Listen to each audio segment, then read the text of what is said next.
Good morning friends. हमारा आज का टॉपिक है रेस्पिरेशन इन प्लांट्स। पिछली वीडियो में हमने देखा था फोटोसिंथेसिस इन प्लांट्स, पूरी प्रोसेस कंप्लीट करेगी। इस वीडियो में हम देखेंगे कि किस तरह से प्लांट में रेस्पिरेशन की प्रोसेस होती है। सबसे पहले हम देखते हैं कि व्हाट इज रेस्पिरेशन। रेस्पिरेशन क्या होता है? देखिए, प्लांट में फोटोसिंथेसिस की प्रोसेस की हेल्प से ग्लूकोज बनता है। तो रेस्पिरेशन वो प्रोसेस है जहां पे इस ग्लूकोज को ब्रेक डाउन करके इससे एनर्जी रिलीज की जाती है। ठीक है, तो क्या है?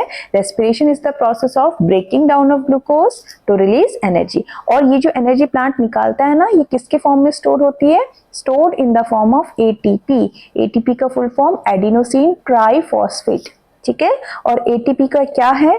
एटीपी को हम एनर्जी करेंसी ऑफ सेल भी कहते हैं, जो प्लांट बाकी लाइफ एक्टिविटीज करने में यूज करता है। ठीक है, प्लांट्स में क्या होता है? फोटोसिंथेसिस की प्रोसेस से ग्लूकोज बनता है ना, जो प्लांट का हम खाना है कहते हैं। लेकिन ये जो रेस्पिरेशन है, ये उसी खाने को ब्रेक डाउन करता है और उस फूड से एनर्जी निकालता है। खाने से हमें एनर्जी मिलती है ना, इसी तरह से फोटोसिंथेसिस से ग्लूकोज बनता है और रेस्पिरेशन की प्रोसेस से वही ग्लूकोज हमारा ब्रेक डाउन होता है और एनर्जी रिलीज होती है। और वो एनर्जी किस चीज में काम आती है? प्लांट की growth, repair, absorption, transport, etc, जितने भी उसकी लाइफ एक्टिविटीज होती है उन सब में ये एनर्जी यूज होती है। ठीक है, दो तरह का रेस्पिरेशन हमारे प्लांट्स में देखने को मिलता है। एक होता है एरोबिक रेस्पिरेशन, एक होता है एनारोबिक रेस्पिरेशन। ठीक है, एरोबिक रेस्पिरेशन क्या है? With oxygen. विद ऑक्सीजन मतलब in the presence of oxygen अगर हमारा ग्लूकोज मॉलिक्यूल ब्रेक डाउन हो रहा है तो इसे हम कहेंगे एरोबिक रेस्पिरेशन। ठीक है, क्या होता है इसमें glucose is completely oxidise using oxygen. Oxygen की प्रेजेंस में जो हमारा ग्लूकोज का मॉलिक्यूल है वो पूरी तरह से ब्रेक डाउन हो जाता है, कंप्लीटली ऑक्सीडाइज हो जाता है। किसमें? CO2, वाटर और एनर्जी। ठीक है, ब्रेक डाउन होकर क्या प्रोड्यूस करता है? Carbon dioxide, water and energy. ठीक, अब एनर्जी कितनी देगा? अगर प्रोकैरियोट्स हैं तो कितनी एटीपी मिलेगी? 38 मॉलिक्यूल्स ऑफ एटीपी। और अगर यूकैरियोट्स हैं तो कितनी एटीपी मिलेगी? 36 एटीपी। ठीक हो गया? ओके। एंड जो एरोबिक रेस्पिरेशन है हाईली इफिशिएंट है ना, क्योंकि इतनी एनर्जी दे रहा है तो फिर क्या हाईली इफिशिएंट तो होगा ही। ओके, ये है एरोबिक। नेक्स्ट है हमारा एनारोबिक। अगर प्लांट में एनारोबिक ऑक्सीडेशन रेस्पिरेशन हो रहा है, एनारोबिक रेस्पिरेशन मतलब एना मतलब एब्सेंट। किसका एब्सेंस? ऑक्सीजन का। बिना ऑक्सीजन के अगर ग्लूकोज मॉलिक्यूल ब्रेक डाउन हो रहा है तो ना वो कंप्लीटली ब्रेक डाउन नहीं हो पाता है। तब ग्लूकोज क्या होगा? ओनली पार्शियली ब्रेक डाउन, थोड़ा सा ही ब्रेक डाउन होगा, कंप्लीटली प्रोडक्ट्स में अपने ब्रेक डाउन नहीं होगा। अब प्लांट्स में अगर एनारोबिक रेस्पिरेशन है मतलब ऑक्सीजन की कमी है तो ग्लूकोज बनाएगा हमारा इथेनॉल, CO2 एंड 2 ATP। ये देखो कितनी कम एटीपी निकली है, वहां पे हमारी 38 या 36 निकल रही थी एरोबिक रेस्पिरेशन में, इसमें केवल 2 निकल रही, इसीलिए इसे लेस इफिशिएंट कहते हैं। ठीक है, और अगर एनिमल्स या मसल्स की बात करें तो ये क्या करेगा? ग्लूकोज ब्रेक डाउन होकर लैक्टिक एसिड बनाएगा and again very small amount of ATP यहाँ पे प्रोड्यूस करेगा। ठीक है, तो ये हो गया हमारा एरोबिक एंड एनारोबिक रेस्पिरेशन। ठीक है, तो अब हम इस वीडियो में ये एरोबिक रेस्पिरेशन को पूरा स्टडी करेंगे। ठीक, तो देखिए एरोबिक रेस्पिरेशन हमारी जो है ना 4 स्टेप्स में कंप्लीट होती है। ठीक है, 4 स्टेप्स लगते हैं इसके। स्टेप 1 है हमारा ग्लाइकोलिसिस। आज इस वीडियो में हम ग्लाइकोलिसिस की प्रोसेस समझेंगे और बाकी ये जो है बाकी के स्टेप्स नेक्स्ट वीडियो में कंटिन्यू करेंगे। ठीक है, और काफी इंपॉर्टेंट है 4 के 4 स्टेप्स, बहुत क्वेश्चंस पूछे जाते हैं इससे। ठीक है, पहला है ग्लाइकोलिसिस कहाँ होती है? साइटोप्लाज्म में होती है। सेकंड है पाइरुवेट ऑक्सीडेशन, जिसे हम लिंक रिएक्शन भी कहते हैं, ये माइटोकॉन्ड्रिया में होती है। ठीक है, लिंक रिएक्शन क्यों नाम है इसका? क्योंकि ये स्टेप 1 को और स्टेप 3 को आपस में कनेक्ट करता है। ठीक है, तो तीसरा स्टेप है हमारा क्रैब साइकिल या जिसे हम सिट्रिक एसिड साइकिल कहते हैं, ये भी माइटोकॉन्ड्रिया में होती है लेकिन माइटोकॉन्ड्रिया के मैट्रिक्स में। स्टेप 4 है हमारा इलेक्ट्रॉन ट्रांसपोर्ट चेन या ऑक्सीडेटिव फॉस्फोराइलेशन, ये भी हमारी माइटोकॉन्ड्रिया में होती है, इनर माइटोकॉन्ड्रियल मेम्ब्रेन में। तो ये 4 स्टेप है हमारे एरोबिक रेस्पिरेशन के। तो आज हम इसका पहला स्टेप पढ़ेंगे जो क्या है? Glycolysis in cytoplasm. ओके, तो चलिए शुरू करते हैं ग्लाइकोलिसिस। ठीक है, ग्लाइकोलिसिस वर्ड अगर हम देखें तो ये 2 वर्ड से मिलकर बना है, ग्लाइको एंड लिसिस। ग्लाइको का मतलब होता है शुगर एंड लिसिस का मतलब होता है ब्रेक डाउन। तो जो ग्लाइकोलिसिस की प्रोसेस है इसमें हम ग्लूकोज यानी कि एक शुगर मॉलिक्यूल को ब्रेक डाउन करेंगे। ठीक है, तो ये क्या है? पहला स्टेप है, it is the first step of respiration in both aerobic and anaerobic condition, है ना। मैंने ऊपर अभी आपको एरोबिक के स्टेप्स बताए थे ना, एरोबिक रेस्पिरेशन का पहला स्टेप है ग्लाइकोलिसिस, है ना। तो ये कह रहा है कि ग्लाइकोलिसिस जो है चाहे एरोबिक रेस्पिरेशन हो चाहे एनारोबिक हो, कोई भी कंडीशन हो, दोनों का पहला स्टेप, दोनों रेस्पिरेशन का पहला स्टेप क्या होता है? हमारा ग्लाइकोलिसिस होता है। क्यों? क्योंकि इसमें ऑक्सीजन की जरूरत ही नहीं है, ऑक्सीजन नहीं है तो चाहे एरोबिक हो एनारोबिक हो, दोनों का फर्स्ट स्टेप रेस्पिरेशन का हमारा ग्लाइकोलिसिस है। ठीक है, इसको हम जो ग्लाइकोलिसिस की प्रोसेस है ईएमपी पाथवे के नेम से भी जानते हैं। क्यों? क्योंकि इसे 3 साइंटिस्ट ने डिस्कवर किया था, एम्डेन, मेयरहोफ, पार्नास, तो उनके नेम के इनिशियल से हमारा बना है ईएमपी पाथवे। ठीक है, और ये हमारी क्या होती है, साइटोप्लाज्म में होती है सेल के, और इसमें क्या होता है, 1 molecule of glucose is broken into 2 molecules of pyruvate. ठीक है, ग्लूकोज के 1 मॉलिक्यूल जिसमें 6 कार्बन होती है, पाइरुवेट के 2 मॉलिक्यूल में ब्रेक डाउन होता है। पाइरुवेट जो है 3 कार्बन कंपाउंड है, 2 मॉलिक्यूल तो 6 कार्बन बन जाते हैं यहाँ पे। ठीक है, और इस प्रोसेस में थोड़ा सा एटीपी और एनएडीपीएच भी प्रोड्यूस होता है।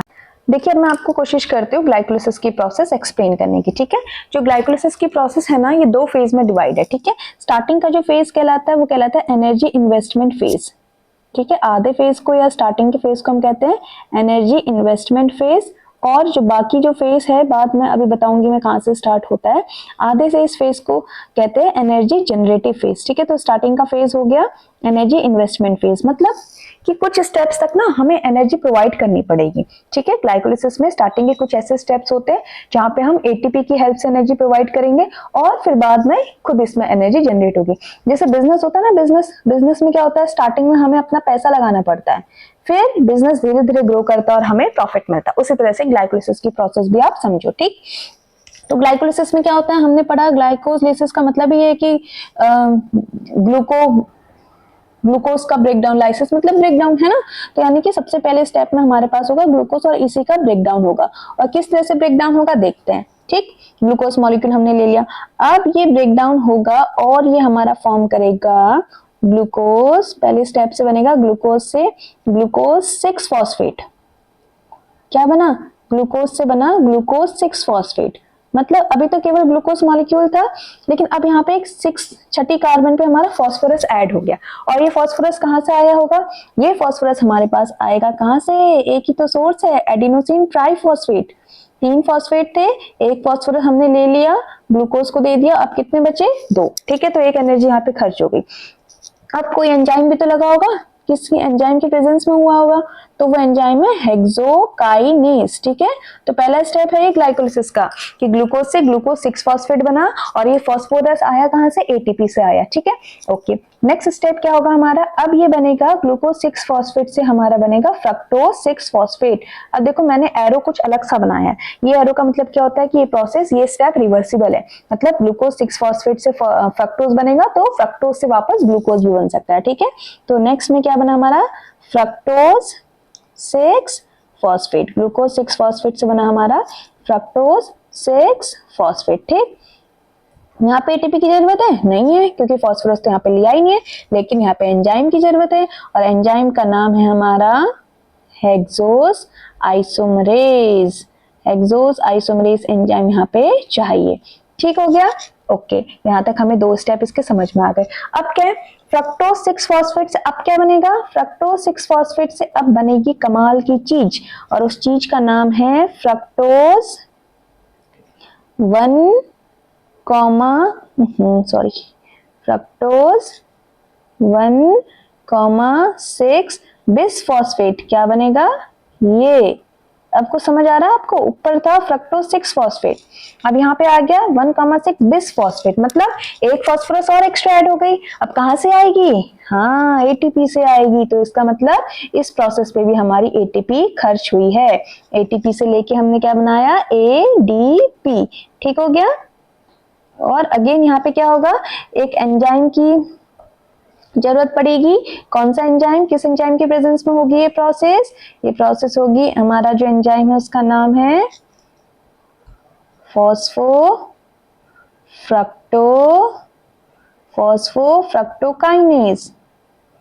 फ्रक्टोकाइनेज। ठीक है, अब राइटिंग की बिल्कुल टेंशन मत लेना, अभी आप बस प्रोसेस समझिए। ये जो स्पेलिंग्स हैं जितने भी हैं मैंने आपको आगे सब रिटन फॉर्म में लिखे हैं। ठीक है, तो अभी जहां तक हमने लिखा है उतना समझ लेते हैं। पहला स्टेप क्या हुआ? ग्लूकोज में ग्लूकोज से ग्लूकोज 6 फॉस्फेट बना। ठीक है, और ये फास्फोरस आई कहां से? एटीपी से हमने लिया in the presence of hexokinase. ठीक, फिर नेक्स्ट स्टेप ग्लूकोज 6 फॉस्फेट से बना फ्रक्टोज 6 फॉस्फेट, ये एक रिवर्सिबल स्टेप है, ठीक है, और किसके प्रेजेंस में होता है, हेक्सोस आइसोमरेज की स्टेप में की प्रेजेंस में। नेक्स्ट फ्रक्टोज 6 फॉस्फेट से बना फ्रक्टोज 1,6 बिस फॉस्फेट, 2 फॉस्फोरस हुए, तो ये फॉस्फोरस कहां से मिला हमें, एटीपी से मिला, ठीक है, अगेन फॉस्फोफ्रक्टोकाइनोज की प्रेजेंस में, ठीक। आई होप यहां तक आपको समझ में आ गया होगा। अब नेक्स्ट स्टेप देखिए, नेक्स्ट स्टेप में क्या होता है, ये जो फ्रक्टोज 1,6 बिस फॉस्फेट है ना, ये अब ये भी एक रिवर्सिबल स्टेप है, ठीक है, मैं इसको यहाँ नेक्स्ट स्लाइड में ले जा रही हूँ। तो ये दो प्रोडक्ट्स बनाता है, क्या क्या बनाता है, दो प्रोडक्ट, एक का नाम है ग्लिसरेल्डिहाइड 3 फॉस्फेट, क्या है, ग्लिसरेल्डिहाइड 3 फॉस्फेट, ग्लिसरेल्डिहाइड 3 फॉस्फेट, जिसे हम G3P भी कहते हैं शॉर्ट में, ठीक। और दूसरा क्या बनाता है, दूसरा ये बनाता है डाईहाइड्रोक्सी एसीटोन फॉस्फेट, क्या बनाता है, डाईहाइड्रोक्सी एसीटोन फॉस्फेट, ठीक, ये इस कंपाउंड ने बनाए। अब ये दोनों जो जो हमारे कंपाउंड बने हैं ना, ये कंपाउंड भी आपस में कैसे होते हैं, रिवर्सिबल होते हैं। मतलब ये जो ग्लिसरेल्डिहाइड 3 फॉस्फेट है, ये डाईहाइड्रोक्सी एसीटोन फॉस्फेट में कन्वर्ट हो सकता है, और डाईहाइड्रोक्सी एसीटोन फॉस्फेट भी हमारा ग्लिसरेल्डिहाइड में कन्वर्ट हो सकता है। लेकिन अगेन एंजाइम चाहिए होगा, कौन सा एंजाइम लगेगा यहाँ पे, ट्राइयोज आइसोमरेज, ट्राइयोज आइसोमरेज एंजाइम की प्रेजेंस में ये रिवर्सिबल होते हैं, ठीक है। यहाँ तक स्टेप समझ में आया, ओके। अब यहाँ तक की प्रोसेस है, अब क्या होगा, यहाँ पे जो डाईहाइड्रोक्सी एसीटोन फॉस्फेट है ना, ये हमारा ग्लिसरेल्डिहाइड 3 फॉस्फेट में कन्वर्ट हो जाएगा, और हमें 2 मॉलिक्यूल मिल जाएंगे ग्लिसरेल्डिहाइड 3 फॉस्फेट के, ठीक हो गया, ओके। अब देखिए एक और चीज, यहाँ तक की जो अभी तक स्टेप्स थे ना, ये हमारे थे एनर्जी इन्वेस्टमेंट फेज, मतलब यहाँ तक हमारी एनर्जी यूज हुई थी, कितनी एनर्जी यूज हुई थी, एक एनर्जी यहाँ पे और एक एनर्जी यहाँ पे, 2 एटीपी यूज हुए ना, ठीक हो गया। अब इसके बाद जो स्टेप आएगा ना, अब हमारा बिजनेस एस्टेब्लिश हो गया है प्लांट का, अब यहाँ पे बिजनेस से पैसा आएगा, मतलब अब जो आगे का जो फेज है ना, वो है एनर्जी जनरेटिव फेज। अब इससे आगे जो भी होगा वहां पे एनर्जी हमारी जनरेट होगी, ठीक हो गया, ओके, ठीक है। तो अब देखते हैं अब क्या है, ग्लिसरेल्डिहाइड 3 फॉस्फेट था, अब यहां से क्या बनेगा हमारा, ग्लिसरेल्डिहाइड 3 फॉस्फेट से अगेन ये सारे अब रिवर्सिबल स्टेप है, ठीक है, जितने भी इसके नीचे स्टेप आएंगे सब रिवर्सिबल है। ग्लिसरेल्डिहाइड 3 फॉस्फेट से हमारा बनेगा 2 मॉलिक्यूल ऑफ, क्योंकि अब देखो ये भी इधर कन्वर्ट हो गया ना, तो इसके 2 मॉलिक्यूल आ जाएंगे, 2 मॉलिक्यूल ऑफ 1,3 बिस फॉस्फो ग्लिसरिक एसिड, क्या बना, ग्लिसरेल्डिहाइड 3 फॉस्फेट था, लेकिन ये जो डाईहाइड्रोक्सी एसीटोन है ना हमारे पास, ये डाईहाइड्रोक्सी एसीटोन भी इसी में कन्वर्ट हो जाएगा, तब 2 मॉलिक्यूल हो गए ग्लिसरेल्डिहाइड फॉस्फेट के। तो नेक्स्ट स्टेप में हमें जो भी मिलेंगे 2 ही मिलेंगे, तो 2 मॉलिक्यूल मिले, किसके 2 मॉलिक्यूल मिले हमें, 2 मॉलिक्यूल मिले 1,3 बिस फॉस्फोग्लिसरिक एसिड के, ठीक है। यहाँ पे इस स्टेप में ये जो फॉस्फोरस है ये कहाँ से आया, अब यहाँ पे एटीपी का खर्च नहीं हुआ है, यहाँ पे कुछ और हुआ है, यहाँ पे हुआ है हमें इनऑर्गेनिक HPO3 मिला कहीं से, ठीक है, प्लांट के पास इनऑर्गेनिक ये था, ठीक है, ये था, तो इससे प्लांट को क्या मिला, एक फॉस्फोरस मिला जो नीचे डाल दिया, बाकी हमारा यहाँ पे हाइड्रोजन रिलीज हुआ, इलेक्ट्रॉन रिलीज हुए, और 2n, क्या हो गया है आज हमारी पेन काम नहीं कर रही है, 2NAD पॉजिटिव का रिडक्शन हुआ है, और ये बन गए हैं 2NADH2, ठीक हो गया, ओके। अब यहां से नेक्स्ट स्टेप देखिए, फिर से अगेन एक रिवर्सिबल स्टेप है, और 1,3 फॉस्फोग्लिसरिक एसिड बना था ना अभी, अब यहाँ पे क्या बनेगा, यहाँ पे अगेन 2 मॉलिक्यूल बनेंगे, क्योंकि ऊपर भी 2 थे, तो 2 मॉलिक्यूल बनेगा, किसका 2 मॉलिक्यूल बनेगा, मीठा अच्छे से लिख देती हूँ, 2 मॉलिक्यूल बनेगा, किसका 2 मॉलिक्यूल बनेगा, 2 molecule of 3 phosphoglyceric acid, phosphoglyceric acid, ठीक। अब देखिए ऊपर क्या था, ऊपर था हमारा 1,3 बिस फॉस्फोग्लिसरिक, और यहाँ पे केवल 3 फॉस्फोग्लिसरिक है, वहां पे मतलब ऊपर 2 मॉलिक्यूल थे फॉस्फोरस के, और नीचे 1 मॉलिक्यूल है ना, यहाँ पे केवल 3 कार्बन पे, और यहाँ पे 1,3 2 कार्बन पे, तो यानी कि एक एटीपी कहाँ गया, एक फॉस्फोरस हमारा एटीपी को जनरेट करने में यूज हो गया, ठीक है। तो क्या हुआ, यहाँ पे 2 एडीपी थे, वो 2 एडीपी ने यहाँ से फास्फोरस लिया और वो 2 एटीपी से क्या बन गया, 2 एटीपी बन गया, एडिनोसिन ट्राइफॉस्फेट। मतलब एक यहाँ पे इस स्टेप में हमारी एटीपी जनरेट हुई। कौन से स्टेप में हुई, 1,3 बिसफॉस्फोग्लिसरिक एसिड से जब 3 फॉस्फोग्लिसरिक एसिड बना तब हमारी एटीपी जनरेट हो गई। ठीक है, 2 मॉलिक्यूल थी तो यहाँ पे भी 2 एटीपी जनरेट हुई। ओके, अब अगेन एंजाइम, कौन से एंजाइम की प्रेजेंस में, ये हुआ हमारा फॉस्फोग्लिसरेट काइनेज एंजाइम की प्रेजेंस में, फॉस्फोग्लिसरेट काइनेज एंजाइम की प्रेजेंस में हुआ। ठीक, यहां तक समझ में आया। अब नेक्स्ट स्टेप देखते हैं। 3 फॉस्फोग्लिसरिक एसिड बना। अब 3 फॉस्फोग्लिसरिक एसिड के बाद क्या होगा, अगेन रिवर्सिबल प्रोसेस। ठीक है, और 3 फॉस्फोग्लिसरिक एसिड के बाद हमारा बनेगा क्या, 2 फॉस्फोग्लिसरेट 2 मॉलिक्यूल, ऊपर भी 2 मॉलिक्यूल थे ना, यहाँ पे भी 2 मॉलिक्यूल बनेंगे। किस एंजाइम की प्रेजेंस में बनेगा, ये बनेगा म्यूटेस एंजाइम की प्रेजेंस में। ठीक है, म्यूटेस या इसको आप आइसोमरेज कहो, उसकी प्रेजेंस में यहाँ पे बनेगा। ठीक है, कितने मॉलिक्यूल बने, 2 मॉलिक्यूल बने 2 फॉस्फोग्लिसरेट के। अब क्या होगा, अब यहाँ से हमारा अगेन एक रिवर्सिबल प्रोसेस है और 2 फॉस्फोग्लिसरेट से हमारा बनेगा 2 फॉस्फो इनॉल पाइरुवेट।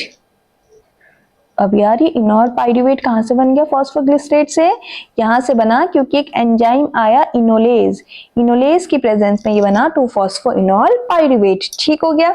ओके, अब इसके बाद क्या बनेगा, इसके बाद बनेगा डायरेक्ट, अभी इरिवर्सिबल स्टेप है। ठीक है, अभी तक हमने रिवर्सिबल स्टेप पढ़े थे, अब इरिवर्सिबल स्टेप है। यहाँ पे होगा हमारा enzyme pyruvate kinase, pyruvate kinase enzyme की प्रेजेंस में, और क्या बनेगा यहाँ पे इसकी प्रेजेंस में, इसकी प्रेजेंस में बनेगा पाइरुविक एसिड, स्पेलिंग गलत, पाइरुविक एसिड। कितने मॉलिक्यूल्स, 2 मॉलिक्यूल, ऊपर भी 2 है ना, तो इसके 2 मॉलिक्यूल बनेंगे। कैसे, फॉस्फोइनॉल पाइरुवेट था, यहाँ केवल पाइरुविक एसिड है, मतलब फॉस्फोरस कहीं तो जाएगा, कहाँ जाएगा भाई साहब, हम एटीपी को दे देंगे। ऊपर हमने एटीपी से लिया था, यहाँ हम एटीपी को वापस कर देंगे, एडीपी से एटीपी बन गया। कितने मॉलिक्यूल थे, 2 मॉलिक्यूल, तो एटीपी भी कितनी जनरेट होगी, 2। ठीक है, तो एक ये वाला स्टेप है, लास्ट स्टेप है ग्लाइकोलिसिस का, जहां पे एटीपी जनरेट होती है। और एक इससे पहले स्टेप पढ़ा था हमने, 2 मॉलिक्यूल जहां पे 1,3 बिस फॉस्फोग्लिसरेट से जब फॉस्फोग्लिसरेट बन रहा था, ये यहाँ पे एटीपी। ठीक है, तो ये आपका पूरा ग्लाइकोलिसिस का प्रोसेस स्टेप कंप्लीट हो गया। मैं आपको एक बार फिर से समझा देती हूँ, ध्यान से सुनना, उसके बाद तो लिखा हुआ तो सारा मैंने नीचे दिया ही है। ठीक है, सबसे पहले ग्लूकोज ब्रेकडाउन होगा, ग्लूकोज 6 फॉस्फेट में, सॉरी ब्रेकडाउन नहीं, ग्लूकोज बनेगा हमारा, ग्लूकोज 6 फॉस्फेट बनेगा, मतलब एक फॉस्फोरस ऐड हुई, कहां से हुई, एटीपी से। ठीक है, इस स्टेप, पहली स्टेप में एटीपी लगी और आखिरी स्टेप में एटीपी बनी। ठीक, ओके, फिर ग्लूकोज 6 फॉस्फेट से हमारा बना फ्रक्टोज 6 फॉस्फेट, फिर फ्रक्टोज 6 फॉस्फेट से बना फ्रक्टोज 1,6 बिस फॉस्फेट, मतलब एक फॉस्फोरस और ऐड हुई, कहां से हुई, एटीपी से हुई। ठीक, okay, next fructose 1,6 bis phosphate से हमारे 2 कंपाउंड बने, कौन कौन से, एक है ग्लिसरल्डिहाइड 3 फॉस्फेट, एक है डाइहाइड्रोक्सी एसीटोन फॉस्फेट। ठीक, फिर ये डाइहाइड्रोक्सी एसीटोन फॉस्फेट जो है हमारा, ये कन्वर्ट हो जाता है, ये कन्वर्ट हो जाता है ग्लिसरल्डिहाइड 3 फॉस्फेट में ही, और फिर यहाँ पे 2 मॉलिक्यूल इसलिए हमें यहाँ पे देखने को मिलते हैं क्योंकि इसके ग्लिसरल्डिहाइड 3 फॉस्फेट के 2 मॉलिक्यूल आ जाते हैं after conversion of dihydroxy acetone phosphate. ठीक, उसके बाद ग्लिसरल्डिहाइड 3 फॉस्फेट से बना 2 मॉलिक्यूल ऑफ 1,3 बिस फॉस्फोग्लिसरिक एसिड, फिर बना 2 molecule of 3 phosphoglyceric acid, right. Okay, इसके बाद बना हमारा 2 मॉलिक्यूल ऑफ फॉस्फोग्लिसरेट, फिर बना 2 मॉलिक्यूल ऑफ फॉस्फोइनॉल पाइरुवेट, और फिर लास्ट में बना हमारे 2 मॉलिक्यूल ऑफ पाइरुविक एसिड। ठीक हो गया। तो ग्लाइकोलिसिस में एक क्वेश्चन आपसे पूछा जाता है कि सबस्ट्रेट लेवल फॉस्फोराइलेशन किस स्टेप में हो रहा है। सबस्ट्रेट लेवल फॉस्फोराइलेशन मतलब कि हमारा फॉस्फोराइलेशन मतलब क्या होता है, एटीपी का फॉर्मेशन। तो एटीपी कहाँ बन रही है, एक तो लास्ट स्टेप में बन रही है एटीपी, ये ध्यान रखना है आपको, इसको कभी कभार हम 10th स्टेप भी कहते हैं। ठीक है, कौन से स्टेप में, 10th स्टेप में एटीपी बन रही है। और एक कौन सा स्टेप है, ये वाला, इसको हम 7th स्टेप कहते हैं, 7th या 6th स्टेप। ठीक है, यहाँ पे 1,3 बिस फॉस्फोग्लिसरेट से फॉस्फोग्लिसरेट बनता है, ग्लिसरिक एसिड। ठीक है, तो ये 2 स्टेप है जहां पे हमारा एटीपी फॉर्म होता है। ठीक, ओके, देखिए अब वहां पे तो मैंने आपको एक जनरली आपको बता दिया था कैसे क्या होता है, यहाँ पे मैंने आपको क्लियर सब लिखा हुआ है, देख लीजिए। स्टेप्स ऑफ ग्लाइकोलिसिस, ग्लाइकोलिसिस को हमने 2 फेज में डिवाइड किया। पहला है एनर्जी इन्वेस्टमेंट फेज, जहाँ पे हमारी एनर्जी खर्च होती है, ठीक है। यहाँ पे लिखा भी है कि यहाँ पे एटीपी का यूज होता है ग्लूकोज के ब्रेकडाउन के लिए। पहला स्टेप क्या है, ग्लूकोज से ग्लूकोज 6 फॉस्फेट का बनना, जहाँ पे कौन सा एंजाइम है, हेक्सोकाइनेज, और यहाँ पे एक एटीपी भी हमारी रिक्वायर्ड चाहिए होती है ना, लगती है एक एटीपी, और ये क्या होता है, फिर ग्लूकोज हमारा सेल के अंदर ट्रैप हो जाता है। नेक्स्ट सेकंड क्या है, सेकंड स्टेप है ग्लूकोज 6 फॉस्फेट से फ्रक्टोज 6 फॉस्फेट का बनना, ठीक है, जहां पे ये एंजाइम लगता है। थर्ड स्टेप है हमारा फ्रक्टोज 6 फॉस्फेट से फ्रक्टोज 1,6 बिस फॉस्फेट बनना, ये एंजाइम है, और यहाँ पे भी हमारी एटीपी यूज होती है, ठीक है। उसके बाद क्या है, फोर्थ स्टेप हमारा फ्रक्टोज 1,6 बिस फॉस्फेट से ग्लिसरॉल्डिहाइड 3 फॉस्फेट और डाइहाइड्रोक्सी एसीटोन फॉस्फेट बनना, एंजाइम हमारा एल्डोलेज लगता है, ठीक है। और डी ये जो था ना हमारा, ये डाइहाइड्रोक्सी एसीटोन फॉस्फेट, ये भी हमारा ग्लिसरॉल्डिहाइड 3 फॉस्फेट में कन्वर्ट हो जाता है और इसके 2 मॉलिक्यूल बन जाते हैं, ठीक है। यहाँ तक हमारी कितनी एटीपी यूज हुई थी, यहाँ तक हमारी 2 एटीपी यूज हुई, ठीक हो गया। अब नेक्स्ट फेज क्या आता है हमारा, नेक्स्ट फेज आता है एनर्जी पे ऑफ फेज। अब यहाँ पे एनर्जी बनेगी, ठीक है, कितनी एटीपी और एनएडीएच यहाँ पे जनरेट होगा, ठीक है। तो पांचवा स्टेप है ग्लिसरॉल्डिहाइड 3 फॉस्फेट से 1,3 बिस फॉस्फोग्लिसरेट बनता है, जहाँ पे ये एंजाइम है, ये रिड्यूस होकर एनएडीएच बनता है। छठा स्टेप है हमारा 1,3 बिस फॉस्फोग्लिसरेट से 3 फॉस्फोग्लिसरेट का बनना, जहाँ पे एंजाइम हमारा गिवन है, और यहाँ पे 2 एटीपी जनरेट होती है, यानी कि सबस्ट्रेट लेवल फॉस्फोराइलेशन यहाँ पे देखने को मिलता है। और ये इंपॉर्टेंट क्वेश्चन है, ये क्वेश्चन आपको नीट के एग्जाम में भी देखने को मिलेगा कि ग्लाइकोलिसिस के कौन से स्टेप में या कौन सी नाम दिया जाएगा आपको, किस कन्वर्जन में हमारा एनर्जी का जनरेशन होता है, सबस्ट्रेट लेवल फॉस्फोराइलेशन ये वर्ड दिया जाता है, ये होता है, ठीक है। तो आपको ध्यान देना है, जब 1,3 बिस फॉस्फोग्लिसरेट से केवल 3 फॉस्फोग्लिसरेट बनता है, ठीक है, तब होता है। नेक्स्ट स्टेप क्या है हमारा, स्टेप है 3 फॉस्फोग्लिसरेट से 2 फॉस्फोग्लिसरेट का बनना, एंजाइम है हमारा ये, फिर है हमारा 2 फॉस्फोग्लिसरेट से फॉस्फोइनॉल पाइरुवेट बनना, एंजाइम है ये, यहाँ पे वाटर रिलीज होता है। और लास्ट स्टेप है पीईपी से पाइरुवेट बनना है, पाइरुविक एसिड बनना, एंजाइम है ये, और यहाँ पे 2 एटीपी बनते हैं, ठीक है। कोई कोई कहता है कि ना ग्लाइकोलिसिस 10 स्टेप में कंप्लीट होती है। 10 स्टेप कैसे होते हैं, आपको यहाँ पे तो मैम ने 9 स्टेप ही लिखे हैं। 10 स्टेप तब होते हैं ना जब हम यहाँ से काउंट करते हैं, पहला ग्लूकोज, उसके बाद सेकंड मानते हैं ग्लूकोज 6 फॉस्फेट, ये नंबर 1, ये नंबर 2, ऐसे अगर आप काउंट करोगे तो टोटल 10 स्टेप होंगे। लेकिन जनरली देखा जाए तो पहला स्टेप तो ये है कि ग्लूकोज से ग्लूकोज 6 फॉस्फेट में कन्वर्ट होना है ना, ऐसे अगर देखोगे तो 9 स्टेप में कंप्लीट होगा। अदरवाइज अगर कोई कहीं पे आपको लिखा दिखे कि 10 स्टेप में कंप्लीट हो रही, तो आप कंफ्यूज मत होना कि यार एक स्टेप कहाँ चला गया, ठीक है, ऐसा कुछ नहीं, आप काउंट करके देख लेना 10 ही आएगा। तो देखो अभी हमने क्या देखा, so far 4 ATP form, 2 NADH बने, ठीक है, 4 ATP बनी और 2 NADH बने, ठीक है। तो हम टोटल कैलकुलेट कर लेते हैं कि जो ग्लाइकोलिसिस की प्रोसेस है इसमें टोटल कितने एटीपी और NADPH बने। देखो स्टार्टिंग की प्रोसेस में, बिजनेस स्टार्ट करने में हमने 2 एटीपी खर्च करी थी, है ना, और जब प्रॉफिट हुआ तो 4 एटीपी बनी। तब टोटल हम देखें तो 2 तो हमने किसी से उधार लेके खर्च करी थी और 4 हमें मिला, तो 4 में से 2 उसको वापस कर देंगे, तो हमारे पास कितना बचा, 2 बचा। तो ग्लाइकोलिसिस की प्रोसेस में अगर नेट गेन ऑफ एटीपी पूछा जाए तो आप 2 लिखोगे, आप 4 नहीं लिखोगे। क्यों नहीं लिखोगे 4? क्योंकि 2 तो ऑलरेडी खर्च थी ना, उसको भी तो कंपनसेट करना है हमें ले दे के हमारे पास 2 एटीपी बची है।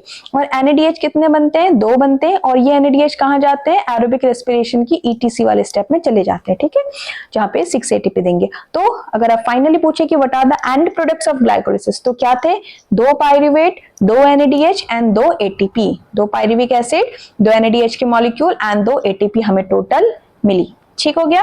ओके, अब देखते हैं पाइरुवेट का क्या नसीब है, कहाँ जाता है पाइरुवेट। अगर ऑक्सीजन प्रेजेंट है तो जो पाइरुविक एसिड है वो माइटोकॉन्ड्रिया में जाएगा, क्रेब्स साइकिल में एंटर करेगा, ठीक हो गया। और अगर ऑक्सीजन एब्सेंट है जैसे प्लांट और ईस्ट में, तो इथेनॉल में कन्वर्ट होगा, इथेनॉल और कार्बन डाइऑक्साइड में, जिसे हम अल्कोहलिक फर्मेंटेशन के नेम से भी जानते हैं। और एनिमल के केस में अगर जहाँ पे ऑक्सीजन एब्सेंट होती है तो जो पाइरुवेट है ये हमारा लैक्टिक एसिड में कन्वर्ट हो जाता है, ठीक है। तो it is fate of pyruvate.